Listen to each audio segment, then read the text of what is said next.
teachers, loving children. Today we have two joys, two important joys. Ones that have been explained here by all our ustads and leaders, the centenary of Samasta Kerala Jamiatul Ulama, and the second and the important one also, the celebration of our alumnus, Mr. Luqman Obi's achievement as the first ranked gold medalist from IIT Gandhinagar in MA Society and Culture. I want you all say MashaAllah, Allahu Akbar, please. Allahu Akbar. Again, please. Yes, this is our style, inshallah, to celebrate something. Okay. Anyway, Mr. Luqman, we are really proud of you. It's from our depth of our heart. You really inspired us, especially this young generation. You have reached the heights now, and let it be continued, inshallah.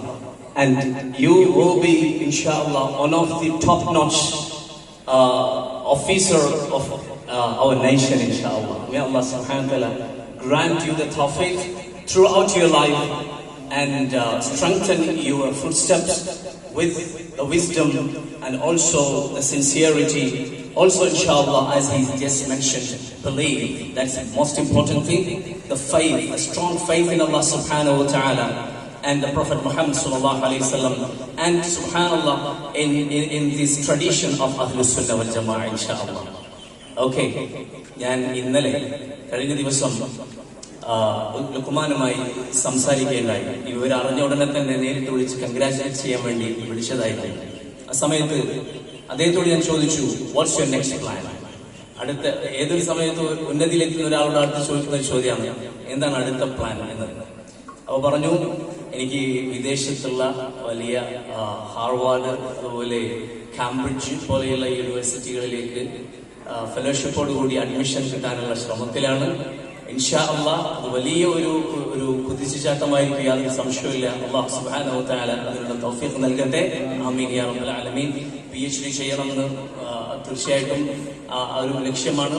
അതോടുകൂടി എനിക്ക് പറയാനുള്ളത്, നമ്മുടെ നാടിന് സേവനം ചെയ്യാൻ പറ്റുന്ന ഏറ്റവും top ലെവലുള്ള ഒരു പോസ്റ്റിലേക്ക് ഇൻഷാ അല്ലാഹ് ലുഖ്മാൻ എത്തണം എന്നൊരു ആശംസ ഞാൻ ഇവിടെ നൽകുകയാണ്. വളരെ പ്രധാനപ്പെട്ട ഒരു കാര്യമാണ്. നമ്മുടെ നാടുകളിൽ ധാർമ്മിക ബോധമുള്ള, മൂല്യങ്ങൾ സൂക്ഷിക്കുന്ന, നല്ല ജനങ്ങളെ സേവിക്കുന്ന, മനുഷ്യരെ സ്നേഹിക്കുന്ന നല്ല ഓഫീസർമാർ നമുക്ക് വേണം. അങ്ങനെയുള്ള ആളുകൾ ഒരു IAS അല്ല IPS അതിനു മുകളിൽ ഏറ്റവും ഉന്നത സ്ഥാനത്ത് ക്യാബിനറ്റ് സെക്രട്ടറിയോ എന്തൊക്കെയാകാൻ പറ്റുമോ അതിലേക്കൊക്കെ എത്തട്ടെ എന്ന് ഹൃദയം കൊണ്ട് അതിയായി ആഗ്രഹിച്ചുകൊണ്ട് സമസ്ത കേരള ജമിയത്തുൽ ഉലമ എന്ന് പറയുന്ന മഹത്തായ പണ്ഡിത സംഘടനയുടെ 100ാമത് സ്ഥാപക ദിനത്തിലാണ് നമ്മൾ ഒരുമിച്ച് കൂടിയിട്ടുള്ളത്. മക്കളോട് എനിക്ക് പറയാനുള്ളത്, ഇതിന്റെ പ്രാധാന്യം, the significance of this day is nothing but you are here because of സമസ്ത. നിങ്ങളിപ്പോൾ ഇരിക്കുന്നത് സമസ്തയുടെ കാരണം കൊണ്ടാണ്. അതെന്തപ്പോ അങ്ങനെ? യെസ്, അത് തന്നെയാണ് നമ്മൾ ഒരുമിച്ച ഒരു ശക്തി, ചാലക ശക്തി. സമസ്ത കേരള സുന്നി വിദ്യാഭ്യാസ ബോർഡ്, IAME പോലെയുള്ള വിദ്യാഭ്യാസ സംഘടനകളുടെ കീഴിലാണ് മഹത്തായ അൽ ഇഹ്സാൻ എന്ന സ്ഥാപനം പ്രവർത്തിക്കുന്നത്. അപ്പൊ അതുകൊണ്ടാണ് നിങ്ങൾ ഇവിടെ എത്തിയത്. എന്താണ് അതിനുണ്ടായ സാഹചര്യം? ചുരുക്കി ഞാൻ പറയും, കൂടുതൽ ദീർഘിപ്പിച്ച് ഞാൻ പറയുന്നില്ല, വളരെ ചുരുക്കി പറയാം.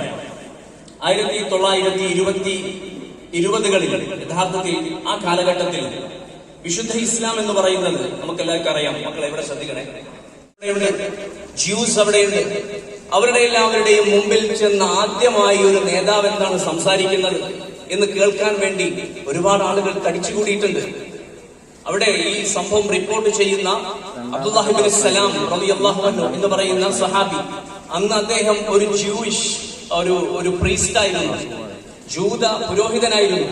അദ്ദേഹം പറയാണ്, ഞാനും പോയി അവിടെ ചെന്നിട്ട് ഞാൻ ഇങ്ങനെ കേട്ടു ആ പ്രഭാഷണം തുടങ്ങുന്നത് ഇങ്ങനെയാണ്: അയ്യുഹന്നാസ്, ഓ ജനങ്ങളെ, അഫ്ഷുസ്സലാം, നിങ്ങൾ സമാധാനത്തിന്റെ സന്ദേശം പ്രചരിപ്പിക്കൂ, സലാം നിങ്ങൾ പ്രചരിപ്പിക്കൂ. അഫ്ഷുസലാം ആദ്യമായി പറഞ്ഞ വാക്ക് അഫ്ഷുസ്സലാം. രണ്ടാമത് അത്ഇമുത്ത്ആം, നിങ്ങൾ പാവപ്പെട്ടവർക്ക് ഭക്ഷണം നൽകൂ. പാവപ്പെട്ടവർക്ക് ഭക്ഷണം നൽകൂ. ചാരിറ്റിയാണ് രണ്ടാമത് പറയുന്നത്. മൂന്നാമത് പറഞ്ഞത് വസ്ലുൽ അർഹാം, നിങ്ങൾ കുടുംബ ബന്ധങ്ങൾ ഒരിക്കലും നഷ്ടപ്പെടുത്തരുതേ. കുടുംബ ബന്ധങ്ങൾ എപ്പോഴും സ്ട്രോങ് ആയിട്ട് സ്ട്രെങ്തൻ, എപ്പോഴും ശക്തിപ്പെടുത്തിക്കൊണ്ടേയിരിക്കണം. നാലാമത് പറഞ്ഞത് വസ്വല്ലു വന്നാസു നിയാം, നിങ്ങൾ ജനങ്ങളൊക്കെ ഉറങ്ങുന്ന സമയമുണ്ടല്ലോ രാത്രിയൊക്കെ, അപ്പൊ നിങ്ങൾ അള്ളാഹുവിന് വേണ്ടി നിങ്ങൾ പ്രാർത്ഥിക്കൂ, നിങ്ങൾ നിസ്കരിക്കൂ. എല്ലാ കാര്യങ്ങളും ഇതിൽ ഉൾപ്പെട്ടു. എന്താ അത് സംഭവിച്ചാൽ, അത് നിങ്ങൾ ചെയ്താൽ നിങ്ങൾക്ക് കിട്ടുന്ന ഗുണം എന്താ? തദ്ഖുലുൽ ജന്നത ബിസലാം, നിങ്ങൾ സമാധാനത്തോടുകൂടി സ്വർഗത്തിലേക്ക് പ്രവേശിക്കും. ഈ ഒരൊറ്റ സന്ദേശം കേട്ടത് കൊണ്ട് മാത്രം അബ്ദുല്ലാഹിബിൻ സലാം തങ്ങൾ പറയാണ്, ഞാനത് കേട്ടു, ഞാൻ മനസ്സിലാക്കിയത് വല്ലാതെ ഇതുവരെ കേൾക്കാത്ത ഒരു സന്ദേശമാണല്ലോ. എല്ലാം ഇതിലുണ്ട്. പരസ്പരം എങ്ങനെ സ്നേഹിക്കണം, ബഹുമാനിക്കണം, സമാധാനം പുലർത്തണം, അത് പറഞ്ഞു. അള്ളാഹുവിന് പ്രാർത്ഥിക്കേണ്ടത് മഹത്വം പറഞ്ഞു, മറ്റുള്ളവരെ സഹായിക്കേണ്ടത് കാര്യം പറഞ്ഞു. അതൊക്കെ ചെയ്താൽ കിട്ടുന്ന ഗുണവും പറഞ്ഞു.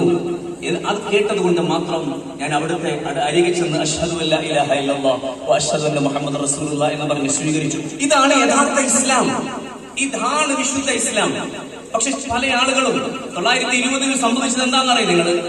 അന്ന് സംഭവിച്ചത് ഇസ്ലാമിനെ കുറിച്ച് വെറും ഖുർആൻ മാത്രം ഓതിക്കൊണ്ട് ചില ആളുകൾ വന്നു. എന്നിട്ട് അതിനർത്ഥം വേർഡ് ബൈ വേർഡ് അർത്ഥം വെച്ചുകൊണ്ട് ഇസ്ലാമിനെ വ്യാഖ്യാനിക്കാൻ ശ്രമിച്ചു. നിങ്ങൾ ആലോചിച്ചു നോക്കി, ഏതെങ്കിലും വേദഗ്രന്ഥത്തിന് അങ്ങനെ ചെയ്യാൻ പറ്റുമോ?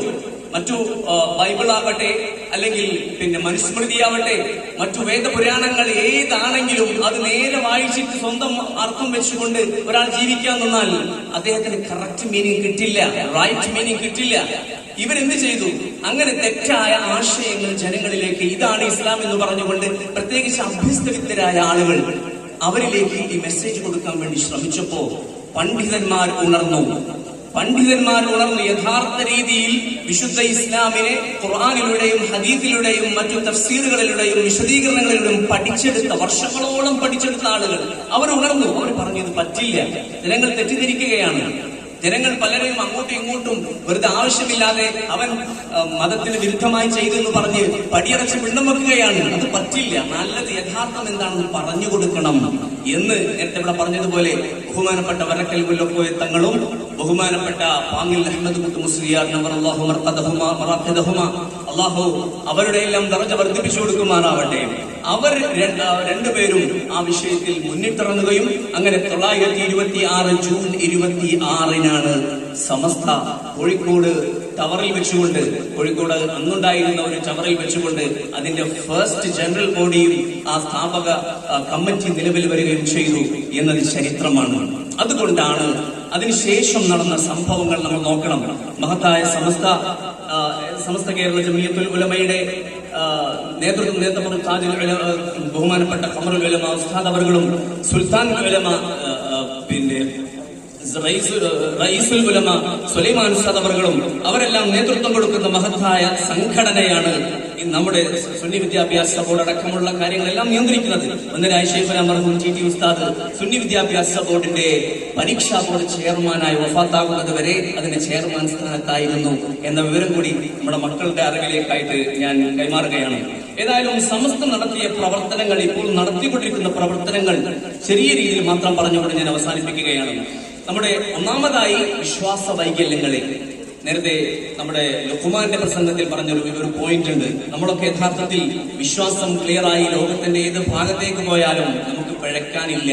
നമ്മൾ ഏത് ക്യാമ്പസിലേക്ക് പോയാലും അവിടെയെല്ലാം നമ്മുടെ മൂല്യങ്ങൾ, നമ്മുടെ വിശ്വാസങ്ങൾ നമ്മളെ നെറികളിൽ നിന്ന്, തെറ്റിൽ നിന്ന് മാറ്റി നിർത്താൻ സഹായിക്കും. യാതൊരു സംശയവുമില്ല, അല്ലെ? തീർച്ചയായിട്ടും. അല്ലെങ്കിൽ നമ്മൾ ആ ഒഴുക്കിൽ ഇങ്ങനെ പോയി നമ്മൾ ഒന്നുമല്ലാത്തൊരവസ്ഥയിലേക്ക് മാറും. ശരിക്കും അക്കാഡമിക്സിൽ അവരെ ഫോക്കസ് ചെയ്യാൻ സഹായിച്ചിട്ടുണ്ടാവുക, ഞാൻ മനസ്സിലാക്കുന്നു, അൽ-ഇഹ്സാനിൽ നിന്ന് നേടിയ ആ മോറൽ എഡ്യൂക്കേഷൻ തന്നെയായിരിക്കും, യാതൊരു സംശയമില്ല. ആ ഒരു പ്രവർത്തനമാണ് സമസ്ത ആദ്യമായി ഫോക്കസ് ചെയ്തത്. രണ്ടാമതായിട്ട് മുസ്ലിം യൗവനത്തെ തീർച്ചയായും തീവ്രവാദം, ഭീകരവാദം പോലെയുള്ള പ്രവർത്തനങ്ങളിൽ നിന്ന് രക്ഷിച്ചത് സമസ്തയാണ്. അത് ഞാൻ പറയുമ്പോ വെറുതെ ഒരു വാക്കിൽ പറയുകയില്ല. നിങ്ങൾ തൊട്ടടുത്തുള്ള നമ്മുടെ തമിഴ്നാട്, കർണാടക, വേണ്ട ഉത്തർപ്രദേശ് പോലെയുള്ള മറ്റു സ്റ്റേറ്റുകളിലേക്ക് ഒന്ന് സഞ്ചരിക്കൂ. അവിടെയുള്ള ആളുകളൊക്കെ ഒരുപക്ഷെ മതം പഠിച്ചിട്ടുണ്ടെങ്കിൽ തന്നെ അവർ പഠിച്ചിട്ടുള്ളത് തെറ്റായ ആളുകളിൽ നിന്നാണ്. എന്ന് പറഞ്ഞാൽ യഥാർത്ഥത്തിൽ ഉസ്താദ് നേരത്തെ സൂചിപ്പിച്ചു, വെറും ഖുർആൻ മാത്രം ഓതിയിട്ടുണ്ടാകും. പിന്നെ കുറച്ചുകൂടി അഡ്വാൻസ് ആയി പഠിക്കണമെങ്കിൽ അവർ ഖുർആന്റെ പിന്നെ പരിഭാഷ, വെറും ട്രാൻസ്ലേഷൻ മാത്രം നോക്കിയിട്ടുണ്ടാകും. അങ്ങനെ തെറ്റായ ചിന്തയിൽ അവരുടെ മനസ്സിൽ ഭീകരവാദം കടന്നുകൂടി, തീവ്രവാദം കടന്നുകൂടി. നമ്മുടെ നാട്ടിലുള്ള കൊച്ചു കേരളം ഇത്രയും സുന്ദരവും മനോഹരമായി നിൽക്കുന്നതിന്റെ പ്രധാനപ്പെട്ട കാരണം സമസ്ത കേരള ജംഇയ്യത്തുൽ ഉലമയാണ്. ഇതുപോലെ മദ്രസാ വിദ്യാഭ്യാസമുള്ള മറ്റു സ്റ്റേറ്റുകൾ കേരളത്തിലില്ല. എന്തിനധികം ഞാൻ വർക്ക് ചെയ്യുന്ന ഓസ്ട്രേലിയയിൽ പോലും ഞാൻ ഇവിടുത്തെ മദ്രസാ സംവിധാനങ്ങളെ കുറിച്ച് അവിടെയുള്ള എന്റെ കൂടെ വർക്ക് ചെയ്യുന്ന ആളുകളുമായി പിന്നെ അവർക്ക് ഷെയർ ചെയ്തു കൊടുത്ത സമയത്ത് അവർ അത്ഭുതപ്പെട്ടു പോവുകയാണ്. ഇത് വല്ലാത്ത സംഭവം തന്നെയാണ്. കാരണം ഇത്രയും കൃത്യമായിട്ട് പരീക്ഷകളും അതുപോലെ സംഭവങ്ങളും ഒക്കെ നടത്തിയിട്ട് കുട്ടികളിലേക്ക് മതവിദ്യാഭ്യാസം കൃത്യമായി കൊടുക്കുന്ന സംവിധാനം അത് കേരളത്തിലേ ഉള്ളൂ. അതിന് ഏറ്റവും പ്രധാനപ്പെട്ട കാരണം മഹത്തായ സമസ്ത കേരള ജംഇയ്യത്തുൽ ഉലമയാണ്. മൂന്നാമതായിട്ട് ഈ പ്രവർത്തനം മറ്റു സ്റ്റേറ്റുകളിലേക്ക്, മറ്റു രാജ്യങ്ങളിലേക്ക്, അല്ലെ, ഓസ്ട്രേലിയ ഇസ്ലാമിക് എഡ്യൂക്കേഷൻ ബോർഡിന്റെ മദ്രസ നടക്കുന്നുണ്ട്, അതുപോലെ മലേഷ്യയിലുണ്ട്, മറ്റു ഗൾഫ് രാജ്യങ്ങളുടെ എല്ലാ സ്ഥലത്തുമുണ്ട്. കൃത്യമായ രീതിയിൽ മദ്രസ സംവിധാനങ്ങൾ നടക്കുന്നു. മതവിദ്യാഭ്യാസത്തെ തീർച്ചയായിട്ടും പിന്നെ തെറ്റായ ആശയങ്ങളിൽ നിന്ന് രക്ഷപ്പെടുത്തിയത് മഹത്തായ സമസ്ത കേരള ജംഇയ്യത്തുൽ ഉലമയാണ്.